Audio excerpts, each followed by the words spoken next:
NIM 2101060007. Baik, di sini saya akan mengenalkan kepada teman-teman mengenai asalku. Saya berasal dari sebuah desa di Kabupaten Malaka, Provinsi Nusa Tenggara Timur, yaitu Desa Wehali. Di Desa Wehali ada sebuah budaya yang dinamakan Tari Likurai. Tari Likurai merupakan tarian tradisional masyarakat Kabupaten Belu dan Kabupaten Malaka. Tari Likurai digunakan sebagai simbol penghormatan kepada tamu negara atau turis yang datang ke Belu dan Malaka untuk menyambut para pejuang yang pulang dari medan peperangan. Di mana dalam tari Likurai ini menggunakan sebuah alat yang menghasilkan suara yang dinamakan bibiliku atau yang biasa diketahui genderang. Budaya tari likurai atau bibiliku ini ada kaitannya dengan ilmu kimia, di mana kaitannya yang pertama dalam bahan yang digunakan. Bahan yang digunakan itu yang pertama yaitu kayu jati atau dalam bahasa kami yaitu ai jati. Kayu jati dalam bahasa Tetur, ai jati berasal dari pohon jati dan memiliki kandungan bahan kimia. Kayu jati mengandung selulosa 47,5%, lignin 29,9%, dan zat lain termasuk zat gula 12%. Dinding sel tersusun sebagian oleh selulosa dengan rumus kimianya C6H10O5.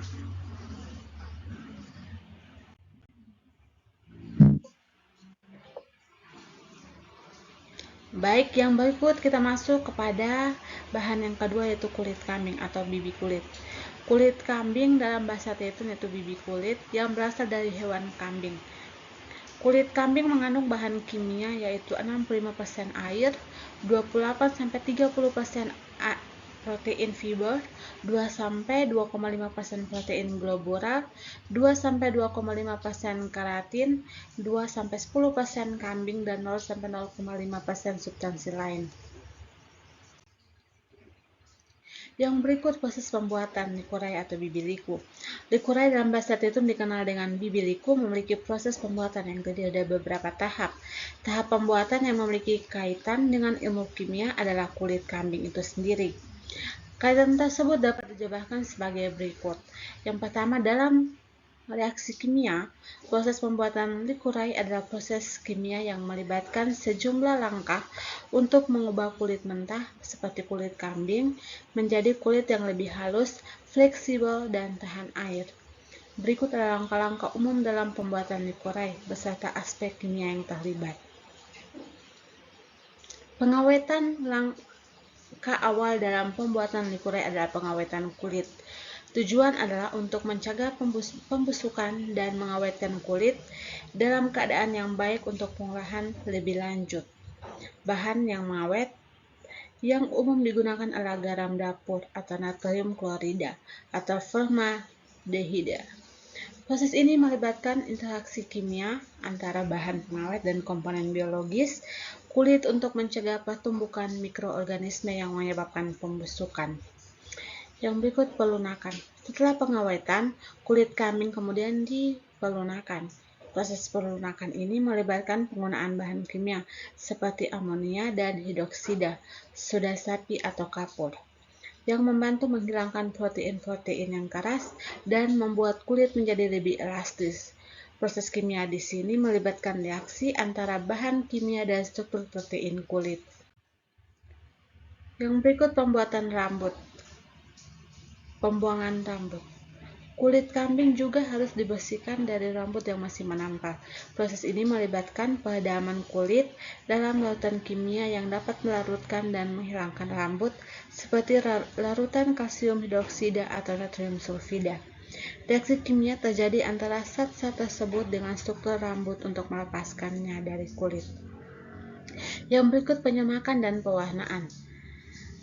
Setelah proses pembersihan, kulit kemudian disamakan dan diwarnai untuk membersihkan tekstur dan penampilan yang diinginkan. Proses penyamakan melibatkan penggunaan zat kimia seperti krom atau zat sintetis lainnya untuk mengubah struktur kulit menjadi lebih stabil dan tahan lama. Proses pewarnaan juga melibatkan penggunaan bahan pewarna kimia untuk memberikan warna yang diinginkan pada kulit. Yang berikut proses penyamakan. Proses penyamakan ini terjadi pada kayu jati, di mana proses penyamakan kulit adalah salah satu langkah penting dalam pembuatan likurai. Penyamakan bertujuan untuk mengubah kulit mentah menjadi kulit yang lebih tahan lama, fleksibel, dan tidak mudah rusak oleh air atau mikroorganisme. Kayu jati dapat digunakan dalam proses penyamakan karena mengandung bahan kimia seperti tanin yang dapat membantu menjaga kekuatan dan ketahanan kulit. Yang berikut interaksi kimia dengan kulit. Dalam proses penyamakan, tanin dari kayu jati akan berinteraksi dengan protein-protein dalam jaringan kulit, membentuk ikatan yang stabil dan mengubah struktur kulit. Ini akan membantu meningkatkan ketahanan kulit terhadap kerusakan seperti pembusukan dan perubahan akibat paparan air.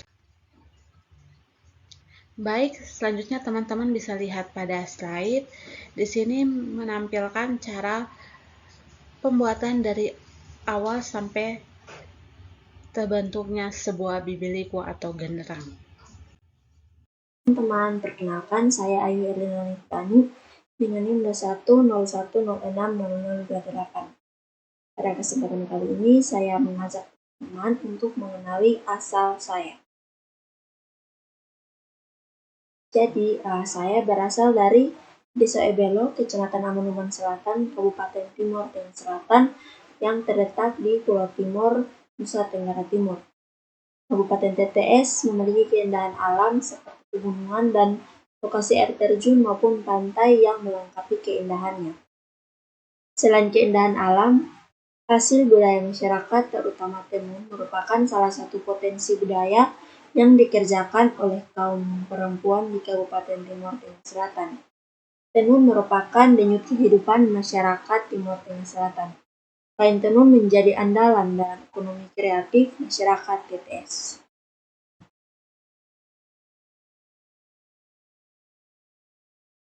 Tenun merupakan suatu budaya masyarakat Timor Tengah Selatan yang diajarkan secara turun-temurun oleh para leluhur.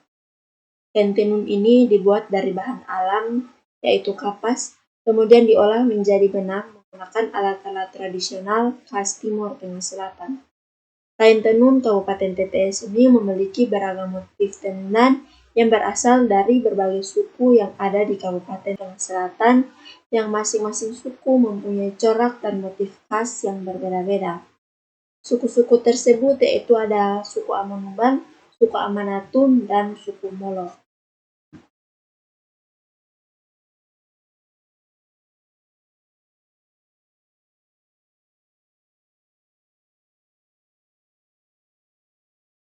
Nah, ini merupakan contoh motif yang ada di suku Amonuban. Yang pertama ini ada motif ten ikat atau futus, lalu yang kedua ada motif futus ma'buna. Kemudian yang berikut dari suku Amanatun. Suku Amanatun ini ada motif tuna dan motif lutis. Contoh motif dari suku Molo yaitu ada motif osnobi dan motif buaya.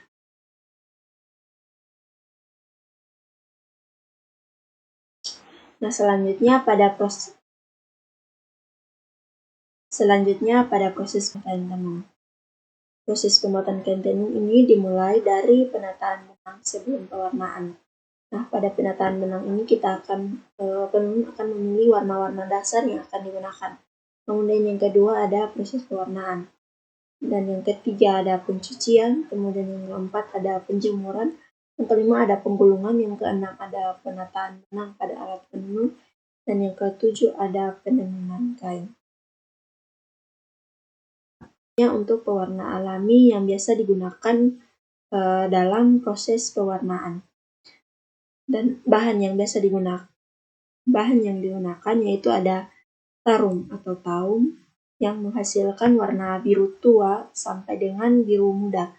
Kemudian yang kedua ada akar mengkudu atau bau puluh yang menghasilkan warna merah, coklat, dan ungu.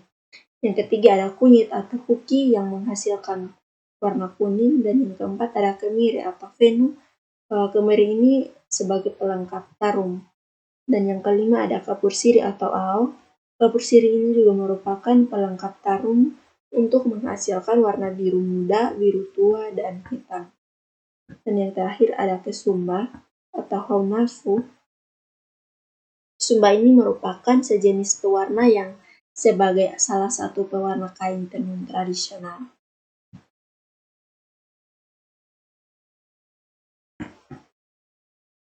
Nah, berikut adalah hubungan dengan ilmu kimia. Materi yang berhubungan dengan pewarnaan yaitu ada senyawa organik, yang dimana tarum mengandung senyawa alkaloid seperti glukosida indikan yang dihidrolisis oleh enzim menjadi indoksil, kemudian dioksidasi menjadi biru indigo melalui oksidasi terbuka, sehingga pada tahap penjemuran dilakukan pada udara terbuka untuk mendapatkan warna biru yang semakin jelas. Kemudian materi yang kedua yaitu kimia pemisahan, mana pada materi yang kedua ini menggunakan proses ekstraksi. Nah, bahan yang menggunakan kimia pemisahan itu ada akar mengkudu, di mana akar mengkudu ini mengandung senyawa muridin yang merupakan senyawa turunan disakarida. Komponen zat warna hasil ekstraksi dari akar mengkudu ini mengandung gugus OH, gugus CH alifatik, dan gugus CO. Yang kedua yaitu kunyit, di mana kunyit mengandung senyawa kurkumin yang merupakan zat warna pada kunyit, sehingga kunyit dapat menghasilkan zat warna alami melalui proses ekstraksi.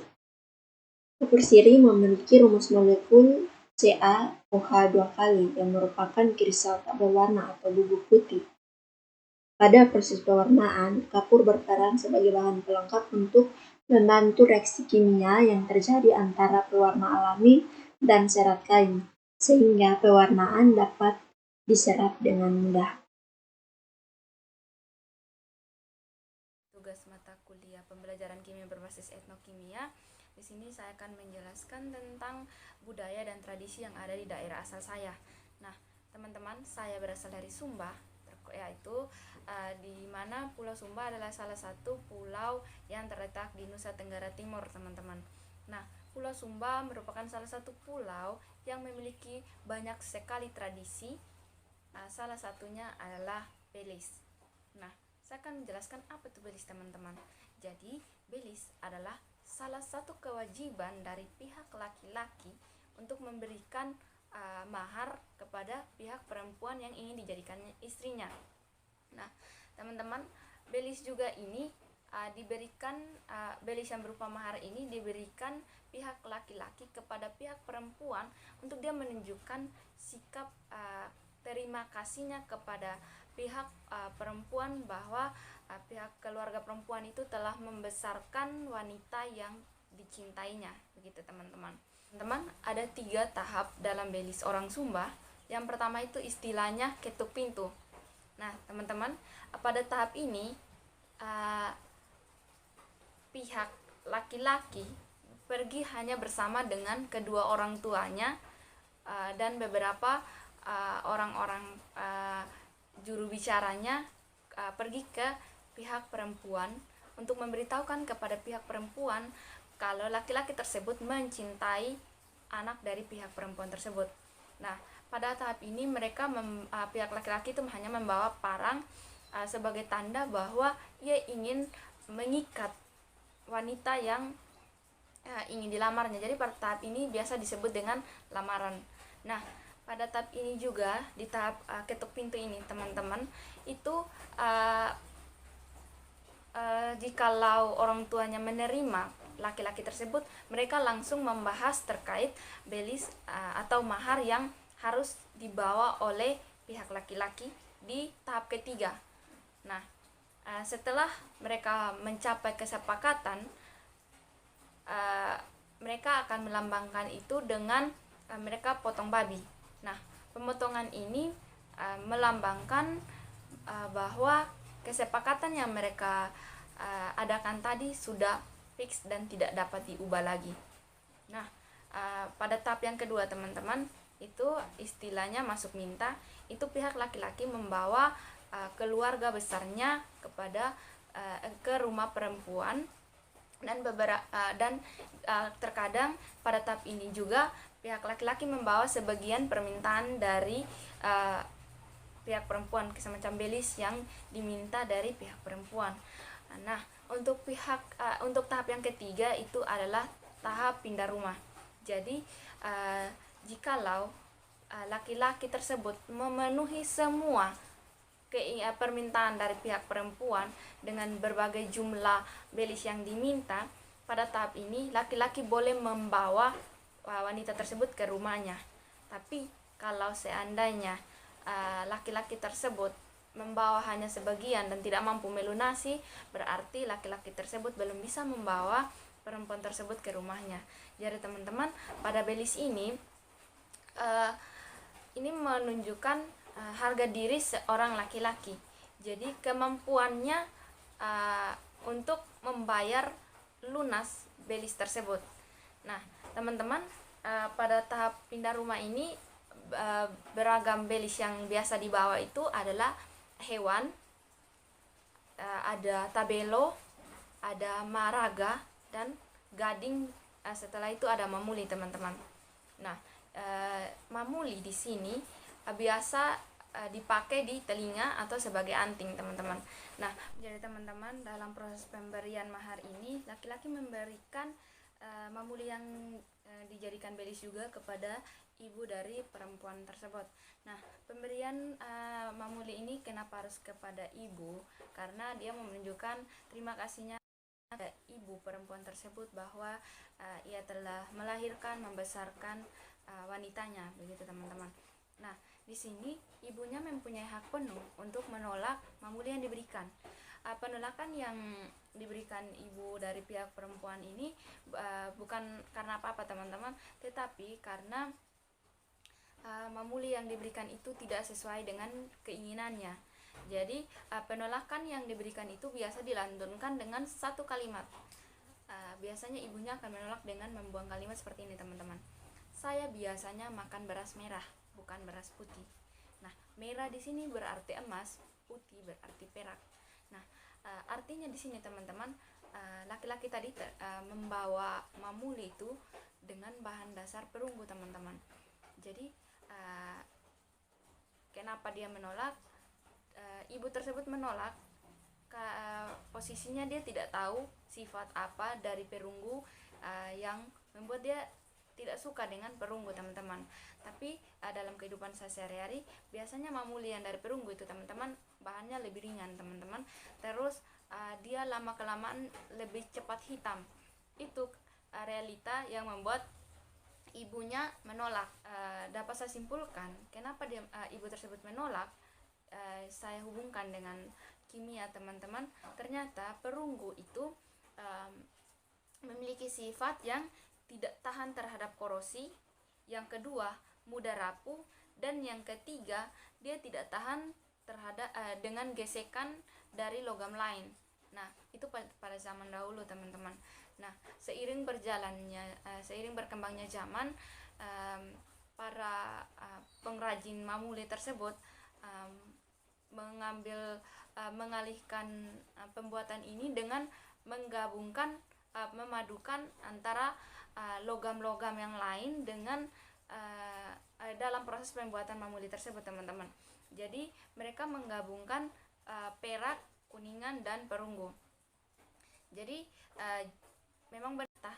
Jadi mereka pengrajin mamuli tersebut menambahkan perak.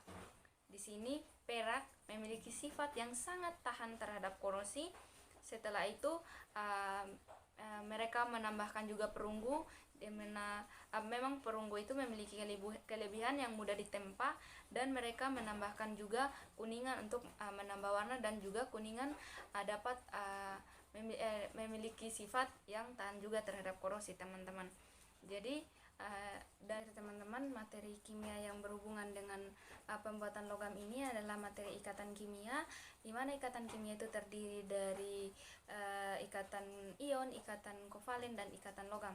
Nah, ikatan logam di sini adalah ikatan yang terjadi antara logam dan logam. Nah, perpaduan logam dan logam. Nah, di sini ikatan logam adalah ikatan yang terjadi akibat adanya interaksi ion-ion positif dan dengan elektron-elektron kulit terluar.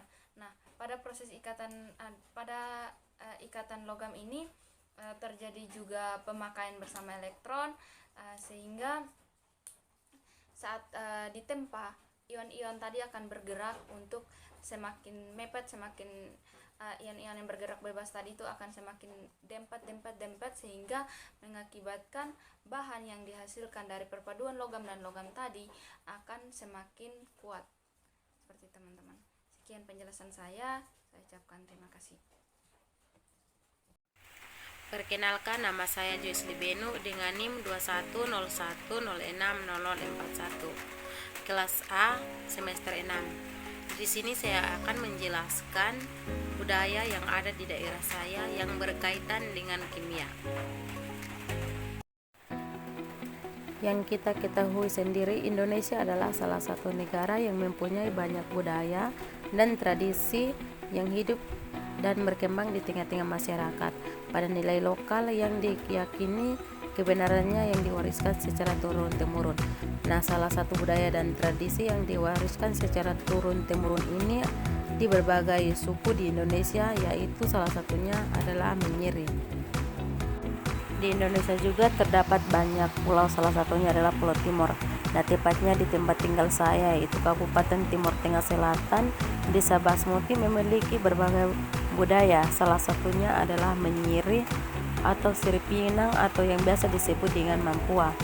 Nah, kebiasaan ini merupakan kebiasaan turun-temurun sebagian besar penduduk yang berada di pinggiran atau pedesaan yang mulanya berkaitan erat dengan kebiasaan masyarakat setempat.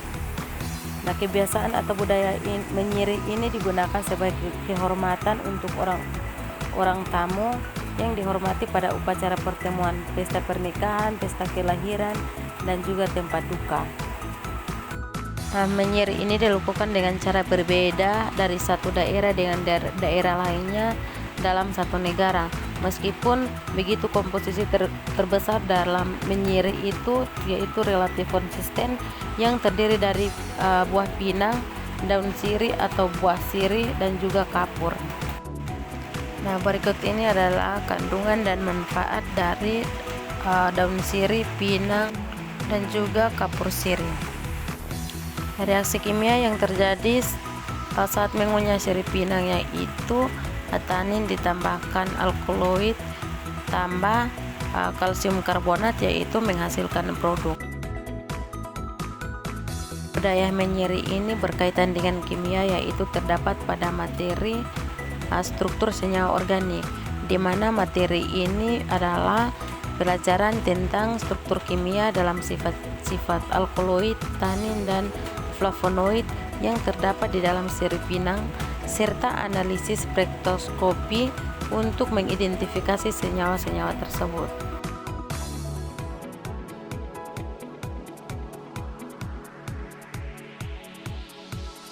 Perkenalkan, nama saya Kristen Binduan. Saya berasal dari Kabupaten Belu, Kecamatan Tasifeto Barat, Desa Derok Faturene. Pada video kali ini saya akan memperkenalkan daerah asal saya, yaitu Kabupaten Belu. Indonesia adalah salah satu negara yang mempunyai banyak budaya dan tradisi yang hidup dan berkembang di tengah-tengah masyarakat pada nilai-nilai lokal yang diyakini kebenarannya. Diwariskan secara turun-temurun, berbagai suku di Indonesia adalah pembuatan rumah adat menggunakan rumput alang-alang. Nah, di Indonesia sendiri terdapat banyak pulau, salah satunya adalah Pulau Timor yang tepatnya di daerah tempat tinggal saya, yaitu Desa Derok Faturene, Kabupaten Belu, yang memiliki budaya yaitu pembuatan rumah adat menggunakan rumput alang-alang atau biasa di daerah saya menyebutnya dengan nama umaluli. Kebiasaan ini merupakan budaya turun-temurun pada sebagian besar penduduk di pinggiran atau pedesaan yang mulanya berkaitan erat dengan adat kebiasaan masyarakat setempat. Nah, pembuatan rumah adat bagi masyarakat Belu adalah simbol pemersatu, ketaatan, dan rumah tinggal yang harus dijaga dan dirawat. Ia merupakan tempat untuk menyimpan dan menjaga tradisi antara kesetaraan laki-laki dan perempuan. Nah, hubungan antara rumput alang-alang atau rumah adat menggunakan rumput alang-alang dengan kimia terdiri dari berbagai aspek. Nah, mulai dari kandungan kimia yang terkandung dalam serat alang-alang seperti lignin, selulosa, dan poloselulosa hingga pengaruhnya terhadap pengelolaan limbah dan pengobatan. Nah, kandungan kimia alang-alang merupakan bahan baku kayu, tetapi memiliki kandungan haloselulosa yang sebesar 59,62% yang kurang lebih dibandingkan dengan kayu. Nah, kandungan yang kedua yaitu pengelolaan limbahnya. Alang-alang digunakan sebagai biodesorben untuk mencerap ion logam berat seperti kadmium yang terdapat dalam limbah industri cat. Nah, yang berikutnya adalah pengobatan. Tanaman alang-alang mengandung metabolit sekunder alkaloid, flavonoid, tanin, steroid, dan tritipenoid yang memiliki efek dalam melarutkan kalsium batu ginjal secara in vitro. Nah, yang berikutnya adalah simbiosis alelopati. Nah, alang-alang dapat menghambat pertumbuhan dan kehidupan tanaman sekitar karena senyawa-senyawa yang dapat meracuni tanaman. Mungkin sekian dari saya untuk mengenalkan asal saya. Perkenalkan, nama saya Yanselia Gisa Melisa Siran dengan NIM 2101060100. Saya berasal dari Desa Liungplot di sebuah kecamatan Weliman, Kabupaten Malaka, Provinsi Nusa Tenggara Timur. Kabupaten Malaka merupakan salah satu daerah di Nusa Tenggara Timur yang memiliki beragam aset budaya, salah satunya adalah TBB Mau. TBB Mau merupakan salah satu tari daerah Kabupaten Malaka yang mempunyai bentuk, makna, fungsi, dan nilai-nilai estetis yang perlu digali, dianalisis, dan diapresiasikan agar bermanfaat bagi masyarakat pendukungnya maupun masyarakat yang lebih luas. Warga Malaka meyakini sirih dan pinang itu membantu gigi lebih kuat. Khasiatnya, sirih dan pinang diyakini memiliki kemampuan menangkal penyakit dan pengikat suami. Sirih dan pinang tidak bisa dipisahkan dari masyarakat Malaka, Nusa Tenggara Timur yang berbatasan langsung dengan Timor Leste. Mereka bahkan memiliki slogan sirih dan pinang yang mempersatukan. Bukan cuma orang-orang dewasa yang mengunyah sirih dan pinang, namun anak-anak pun sudah mengenalnya. Berapa kali tidak tentu, tidak seperti makan 3 kali sehari. Mengunyah sirih dan pinang dilakukan kapan saja, habis makan, saat ngerumpi, saat nonton TV, di semua waktu. Selain dikunyah selama bersantai, sirih dan pinang yang biasanya dikonsumsi bersama-sama dengan kapur menjadi bagian yang tak terpisahkan dari acara adat di Malaka. Boleh dibilang seluruh ritual adat menggunakan sirih dan pinang. Sirih dan pinang ini menjadi sumber kekuatan Malaka. Sirih dan pinang ini menggantikan darah ayam dan babi dalam upacara adat. Dalam pernikahan, sirih pinang dianggap sebagai bagian dalam mahar yang diberikan oleh keluarga mempelai pria kepada perempuan. Sirih dan pinang juga dipakai dalam upacara panen jagung. Hubungan sirih dan pinang dengan kimia. Sirih sangat kaya dengan kandungan zat berkhasiat, diantaranya minyak atsiri, tanin, gula, dan pati. Dan biji pinang memiliki kandungan total fenolik yang paling tinggi ialah sebesar 8-10 gram. Biji pinang memiliki rasa pahit dan hangat serta memiliki kadar alkaloid yang tersusun dari arekolin atau aresaidine metil ester. Dan sedangkan kapur, kalsium hidroksida pada kapur sirih mempunyai rumusan kimia akurat berupa CaOH2. Kalsium tersebut diproduksi karena adanya reaksi dan kalsium oksida yang dilarutkan dalam air. Ketika berinteraksi dengan air, kalsium hidroksida dapat membentuk kristal dan mengalami pengendapan.